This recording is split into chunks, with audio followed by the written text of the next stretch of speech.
Boa noite a todos, que possamos todos nós, na noite de hoje, estarmos ao alcance das bênçãos do alto. Ela começou fazendo a sua explanação, falando que eu era velho de casa. Ela falou assim, ela usou a palavra antigo da casa, né? Eu falei para ela, não sou tão antigo assim não, mas ela não esqueceu, eu tinha esquecido. Consultando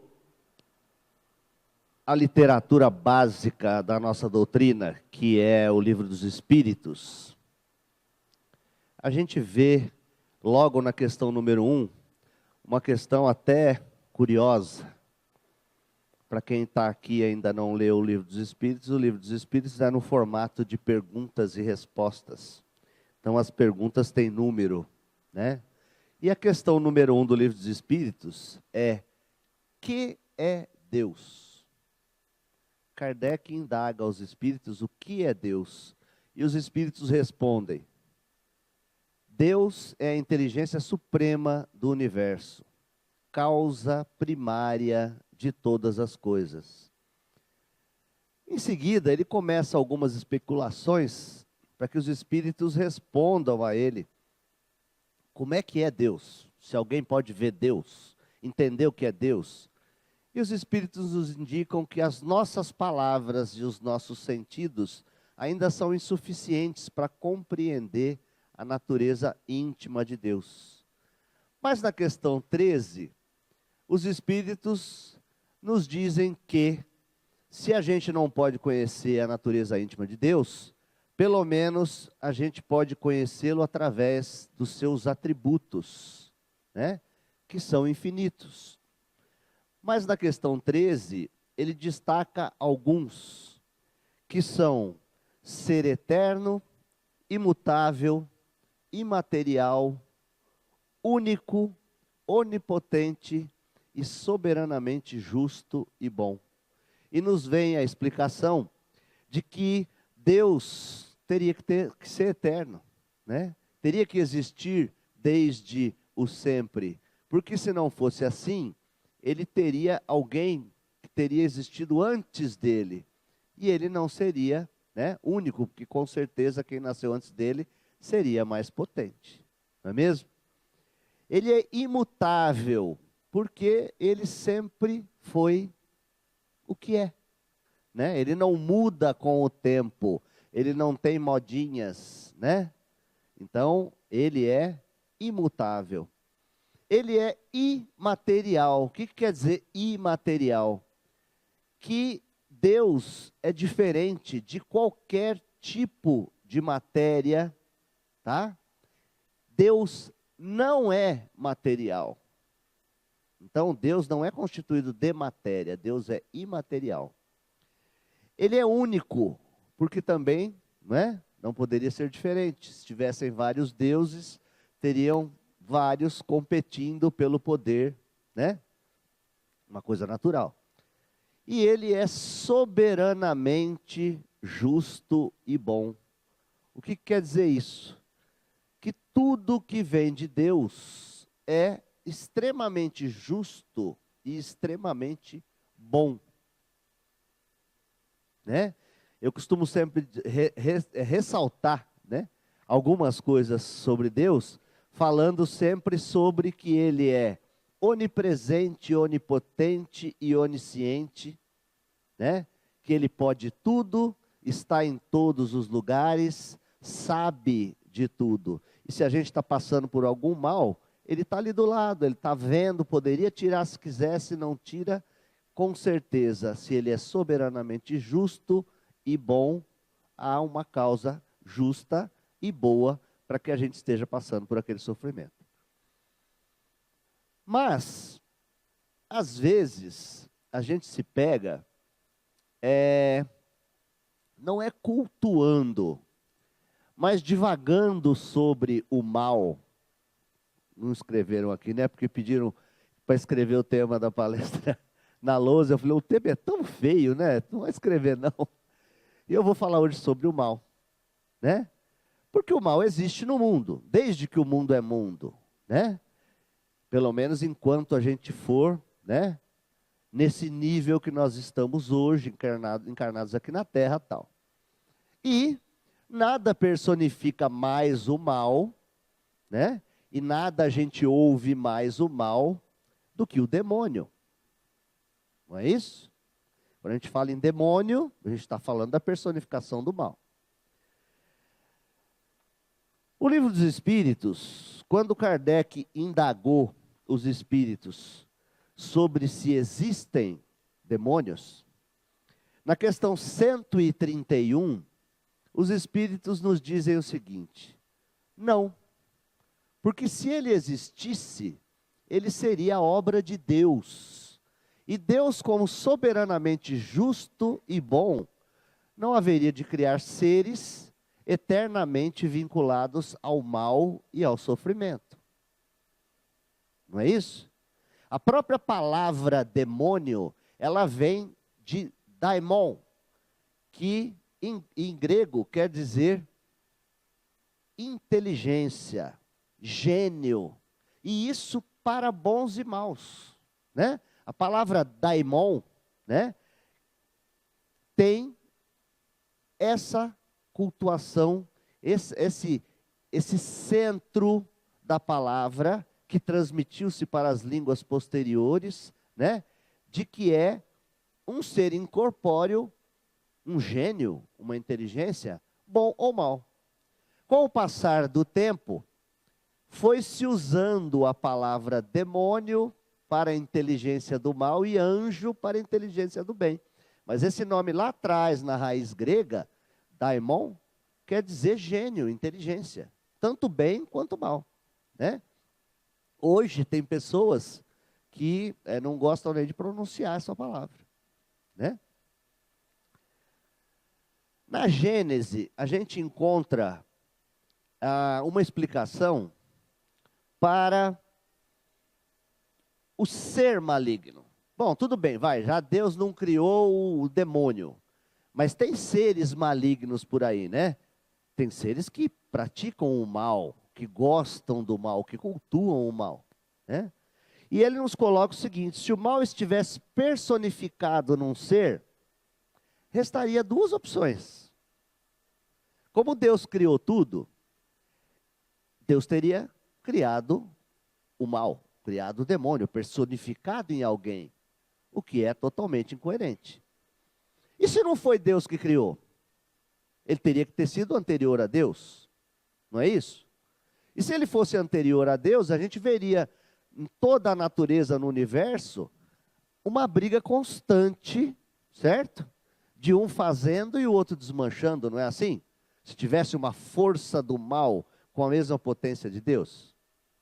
Não é isso que a gente vê no universo inteiro, não é? No entanto, o mal existe, não é? E o mal existe devido a algumas leis que o Espiritismo nos trouxe muito claras, que são as leis da ação e reação e do livre-arbítrio. O que quer dizer ação e reação? Que toda ação nossa corresponde a uma reação contrária, quer dizer, na nossa direção, né? Por isso que a gente diz que se a gente fizer o mal, a gente recebe o mal de volta. Se a gente fizer o bem, a gente recebe o bem de volta. Não é assim? Se a gente for jogar lama no nosso irmão, quem é o primeiro que se suja? Nós. Porque nós pusemos a mão na lama primeiro. Não é isso? Aquele ditado antigo que diz: sempre fica um pouco de perfume nas mãos de quem oferece flores. É exatamente isso. É o que você dá, você recebe em troca, né? E se você imaginar que nós somos livres para fazer o que quisermos, né? Nós temos esse livre-arbítrio, mas que nós seremos responsáveis por aquilo que fizermos, certo? A gente vai pensar novamente em Deus, que nos dá as leis da natureza, as leis do trabalho, do progresso, para que a gente vá e siga adiante. Equivale mais ou menos a uma fazenda que tem um precipício, e o fazendeiro, o dono da fazenda, começa a pôr umas tabuletas lá, ó, daqui 1000 metros precipício, daqui 500 metros precipício, 100 metros precipício, 50 metros precipício, aí na pontinha uma seta, precipício. O cara incauto que for atravessando esse caminho, vendo todas as placas e continuar reto, o que vai acontecer? Vai cair no precipício, né? E Deus age assim com a gente, através dos nossos anjos guardiões, dos nossos mentores espirituais, que sempre ficam nos inspirando para que aconteça aquilo que quem reza o Pai Nosso. Quem reza o Pai Nosso aqui antes de dormir, levanta a mão. Não tem um pedaço do Pai Nosso que fala assim: livra-nos de todo o mal? Não é? A gente pede isso toda noite. Mas Deus vai chegar e falar: bom, aqui é o seguinte, se o caminho está aqui, eu vou limpando a sua frente, né? Eu vou tirando todo o mal da sua frente para você passar limpinho e ileso. É assim que acontece na nossa vida? Não. Nós temos o livre-arbítrio de ir para o bom caminho ou ir para o mau caminho, né? E isso nos torna seres mais imperfeitos, não é? A gente costuma ouvir assim, o espírito é do mal, o espírito é isso, o espírito é aquilo. O espírito é um espírito imperfeito. Se ele fosse perfeito, ele não estaria nos fazendo mal, né? Isso tanto o encarnado quanto o desencarnado, não é verdade? E aí, a gente tem também, por exemplo, às vezes fala assim: ah, eu não vejo essas leis de Deus me segurando. Não é? Não é comum a gente falar assim: ah, eu estou indo, eu acho que eu estou indo tudo bem, estou indo tudo certo, eu não vejo essas leis. As leis estão aí na nossa frente a toda hora. Se você, por exemplo, qual é o limite de você comer? É a sua saciedade, não é? Se você come além da sua saciedade, o que acontece? Passa mal. Por quê? Aí você vai maldizer a comida que você comeu? Hã? Paçoquinha faz mal? Quem acha que paçoquinha faz mal, levanta a mão, vai. Claro que não. Mas e se você comer 50 paçoquinhas em 1 hora? Você vai passar mal? O teu organismo já não deu um sinal de saciedade? Por que você continua? Eu não posso falar isso não, porque outro dia eu fui num restaurante que tem aí de domingo, vou fazer propaganda, mas ele faz um bacalhau muito bom. E eu, infelizmente, aquele dia eu comi 1,1 kg de bacalhau. Passei mal para dedéu. Estava vendo dragão subindo na parede de costa. Eu podia ter parado na metade, não podia? Não é? A gente está falando aqui de um dos 7 pecados capitais, da gula, né? Mas isso ocorre com todos os ramos da nossa vida. Se você está no trânsito, alguém te fecha. Se você contar até 10, respirar fundo, você consegue segurar aquela vontade que você tem de botar a mão para fora, mostrar o dedão para o cara e xingar tudo quanto é nome feio que você sabe. Não é isso mesmo? Mas se na hora que ele fizer isso, você abrir a janela e botar a cabeça para fora, aí você mostra para você mesmo o que você está cultivando dentro de você. E isso é a parte chata do Espiritismo. Porque o Espiritismo não cobra nada. O Espiritismo nos mostra caminhos. O Espiritismo nos ensina o que é o certo. E quando a gente vai fazer alguma coisa desse tipo, o que acontece? A gente vai dormir, quando a gente está sozinho, nós e o nosso travesseiro, aquilo fica cutucando a cabeça da gente, porque você sabe que você fez mal, né? Então nós temos esse freio do mal, da coisa errada, né? E nós usamos se nós quisermos. Nós costumamos culpar o espírito que nos acompanha, né? O nosso famoso obsessor, né? A gente tem mania de culpar ele por tudo. Na verdade, o obsessor nada mais faz do que conviver conosco, porque ele gosta das nossas características e porque nós nos afinizamos com elas. Agora, de vez em quando você, né, desagradou algum aí para trás, né, outra encarnação, muito amigo seu, gostava das mesmas coisas, só que ele está doido para passar rasteira no você. E ele muda para o plano espiritual, né, quando desencarna, não pensa sobre aquilo, que ele podia deixar para lá, que ele podia... Não, ele quer ir atrás da gente se vingar. Aí ele se aproxima de nós por quê? Porque ele é mau e nós somos bonzinhos? Não. Pela afinidade que nós temos. Porque gostamos das mesmas coisas. Então, o espírito obsessor nos indica também um caminho. Ó, esse caminho que você está indo aí não está bom não, porque está atraindo coisa ruim para caramba. Né? E a gente percebe isso, a gente sente isso. Então, isso são as leis de Deus, elas não estão escritas. Né? Não é os 10 mandamentos, é no nosso dia a dia. E se isso ocorre conosco, é mais um sinal da presença de Deus. Né? E é mais um motivo para a gente não acreditar que o mal existe como uma instituição criada. Existe o mal no mundo e aqui estamos nós, né? Os bonzinhos e os maus vêm nos atacar. Não.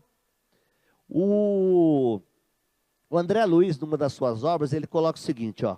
O mal é uma construção transitória no terreno de Deus. Isso na obra Obreiros da Vida Eterna. Então, olha o que ele coloca, coisa interessante. O mal é uma construção transitória no terreno de Deus. Porque o terreno de Deus não é habitado por nenhum mal que Deus tivesse criado, mas sim pela incúria de certos espíritos que partiram para essa tendência.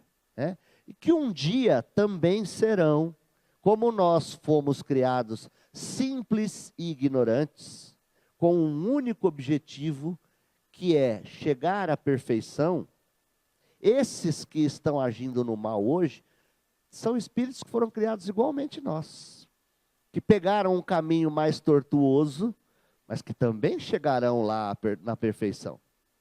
Não é? Não serão diferentes de nós lá no futuro, lá na perfeição, porque eles também serão espíritos perfeitos, embora na atual situação não saibam disso. Né? Eles não sabem disso, eles acham que eles são o rei da balachita, né? E pode fazer o que quer, tal. Isso faz enquanto é permitido, faz enquanto é útil, faz enquanto a soberana bondade e justiça do alto assim o permitir.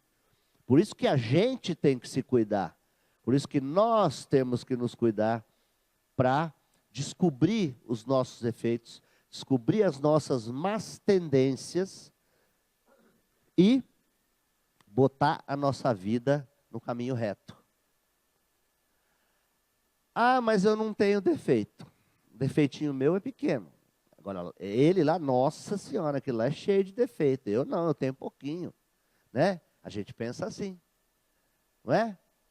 Uma maneira da gente raciocinar dos nossos defeitos é pensar assim, na hora que você vai dormir, é pensar assim, ó, isso é uma dica só. Que é que eu gosto de fazer, mas que eu não gosto que ninguém saiba que eu gosto de fazer. Isso é uma dica ótima. Né? Porque se você gosta de jogar bola, você joga a bola na frente dos outros. Né? Se você gosta de participar de uma ação social, você faz isso na frente dos outros. Mas tem muita coisa que a gente gosta, mas não gostaria que ninguém soubesse que a gente gosta. Isso aí é um bom caminho para a gente começar a descobrir aonde a gente está, né, errando. Na Gênese também, volta a pergunta. Bom, tudo bem. Demônio não existe. O mal existe, mas não é obra de Deus. E se o mal é personificado nesse que a gente vê hoje como uma encarnação humana, né? Nós somos espíritos, não é isso? Então nós estamos encarnados, mas quando a gente desencarnar, a gente vai continuar sendo a gente mesmo. Se o mal está na natureza do espírito, que ele partiu para esse lado, a gente fala, peraí, Deus é o bambambam da balachita. Pode tudo, sabe tudo, faz tudo.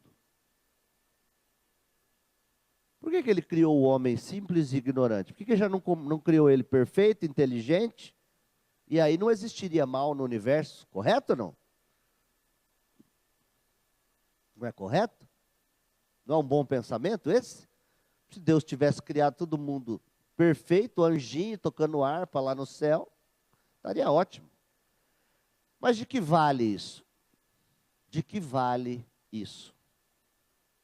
Se a gente não seria proprietário das nossas qualidades, não é? Se a gente já recebesse tudo pronto, nós teríamos o valor das qualidades morais? Não, porque já está tudo pronto, não é? Já veio pronto. Deus nos criou simples e ignorante com um único objetivo, chegar à perfeição. E para isso, a gente tem que ir burilando as nossas virtudes através das encarnações sucessivas. E isso se faz como? Errando e aprendendo, sofrendo os princípios da ação e da reação, usando o nosso livre-arbítrio e sofrendo as consequências dele, né? Uns vão mais rápido, vão mais pelo caminho reto, uns pegam o caminho torto, demoram, sofrem para dedéu, até encontrar de volta o caminho do progresso e tal. Mas todos, quando chegar lá na frente a perfeição, vão ser proprietários das suas virtudes. Porque todas as virtudes, quando nós fomos criados, nós as tínhamos embrionariamente, quer dizer, cabia a nós desenvolvê-las, né? Então a gente tem que fazer sempre essa busca.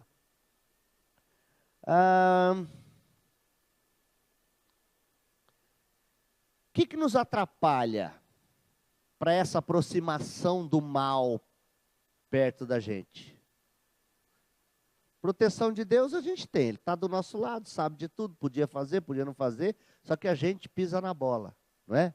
Então a gente sabe, né, através das religiões, que as nossas imperfeições morais, que são portas e janelas abertas para a influenciação do mal. Então a gente tem que fazer o quê? Investir mais, não é? Nas nossas imperfeições morais. Porque a causa está na gente, não está em Deus. As pessoas às vezes ficam blasfemando, né? Uma palavra muito, se usava muito, né? Falando contra Deus, não é possível, só acontece coisa errada comigo, não sei o quê, não sei o quê. Só que ela nunca para avaliar se aquilo que está acontecendo com ela poderia ser fruto do que ela fez lá para trás, né? Que está colhendo os frutos hoje. Porque não nos iludamos, se a gente plantar pimenta, a gente não vai colher fruto doce, certo ou não? Você pega uma sementinha de pimenta, planta um monte de pimenta, você vai colher o quê? Pimenta. Então a gente tem que também nos policiar, o nosso comportamento, a nossa ambientação com a sociedade, com os mais próximos. Quando se diz, né, todo evangelho cristão, ama ao próximo como a ti mesmo. Quem que é esse próximo? O primeiro próximo é o próximo que está mais próximo, é a sua família, é pai, mãe, mulher, filho, parente problema também, né? Que dizem que parente só serve para trazer problema para a gente, né? Porque a gente escolhe uma mulher para casar e os parentes vêm tudo junto, né? Mas a gente esquece da nossa família também, né? Então, o próximo é o próximo. Não adianta querer descobrir essa verdade de amar o próximo a si mesmo e querer sair por aí pregando tal, e você é um carrasco no lar, né? Você não cultiva o amor na sua casa. Que moral que você tem para subir numa tribuna e falar de amar o semelhante? Não é? Temos defeitos? Todos temos defeitos. Só que a doutrina espírita nos exorta a pensar sobre eles, a agir diferente, para que a gente não possa ser um ser de janelas e portas aberto à influenciação de espíritos com desejos malignos. certo? E o Evangelho nos traz toda a gama de comportamentos que a gente deve ter para seguir um caminho reto. Mais particularmente na nossa doutrina, o Evangelho segundo o Espiritismo, que é uma coletânea dos ensinamentos morais de Jesus, separados por assunto e comentados sob a ótica da doutrina espírita. E aquilo, então, passa a ser para nós, o Evangelho segundo o Espiritismo, um verdadeiro tratado de conduta moral, né? Que a gente deve ter não só na nossa cabeceira, para dormir tranquilo, dar uma lidinha e tal, mas vivenciar aquilo, entender e compreender o que está escrito ali e praticar isso na nossa vida. Agora, voltando ao começo, né? Deus é onipresente, onipotente, onisciente, soberanamente justo e bom.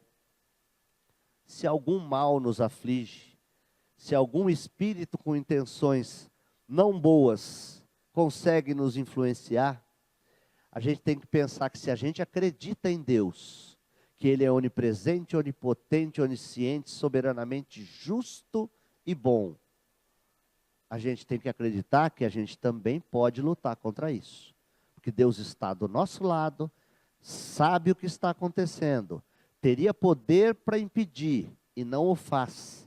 Mas como Ele é soberanamente justo e bom, isso deve ter algum fim justo.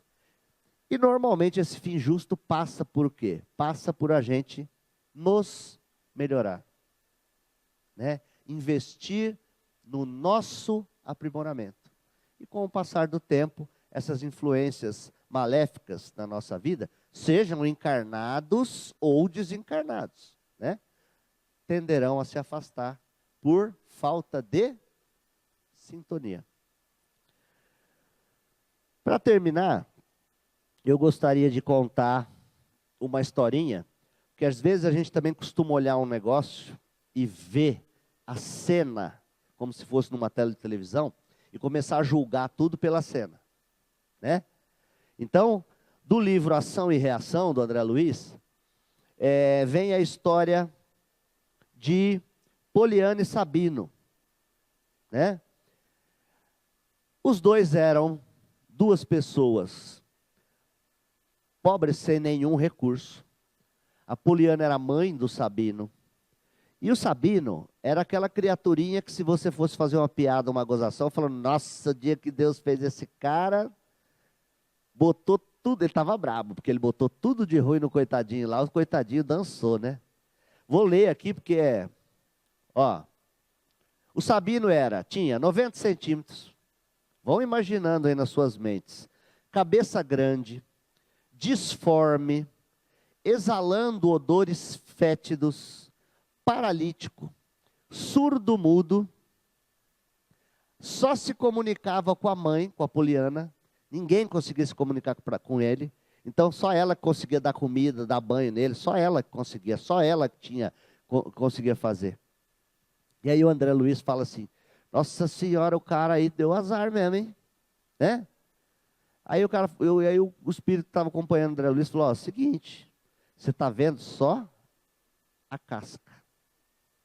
Esse cara, ele tinha sido um barão rico, influenciando crimes e flagelos e tendo desencarnado por suicídio. Prejudicou milhares de pessoas.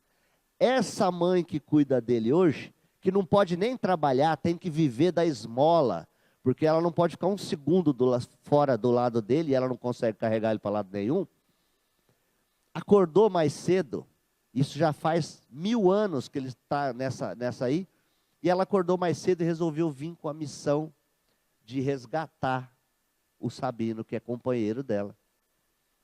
Só que como ele prejudicou muita gente, mas prejudicar mesmo, ele tinha tantos inimigos no plano espiritual, que a única maneira, quando ele deu uma arrependidinha, pensou alguma coisa lá no umbral, a espiritualidade foi lá, tirou ele, imediatamente reencarnou, mas reencarnou nesse tipo de corpo, que era para que ele não pudesse ter a menor chance de ser reconhecido pelos seus inimigos do plano espiritual. Só assim ele teria a chance de conseguir fazer uma encarnação e começar séculos de regeneração. E aí, quando você sabe da história que está por trás, você já enxerga diferente o Sabino, não é? Ele não foi um azarado nas mãos de Deus. Ele foi um abençoado. Porque se ele tivesse reencarnado bonitinho, às vezes ele não tinha nem nascido pela influência dos espíritos perseguidores, que com justa razão corriam atrás dele. Né? Mas cada um tinha que cuidar da sua vida também, né? Opa, larga ele para lá, vamos embora, que nem a gente tem que fazer. Larga ele para lá, vamos embora.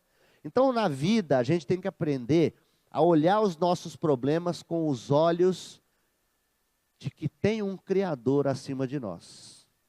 E que aquilo, por mais que seja ruim, que esteja acontecendo conosco, não é fruto do mal que está me atacando, e com certeza tem uma causa justa e boa, e com certeza essa é uma exortação para que eu possa me melhorar, e em me melhorando, sair da influência, né, desse efeito maligno. Para terminar, do Minuto de Sabedoria do Torres Pastorino, uma mensaginha curta, mas lembrando de novo de Deus. Deus está em toda parte, portanto está também dentro de nós e dentro de todas as pessoas que nos cercam, sejam elas boas ou más. Tudo provém de Deus, tudo é manifestação divina. Mesmo aquilo que nos parece mal ou erro, pode ser causa de um benefício futuro. O nosso sofrimento resulta do desconhecimento da verdade básica. Deus dirige todos os acontecimentos porque está em tudo. Que Deus mais uma vez possa nos abençoar na noite de hoje. Boa noite.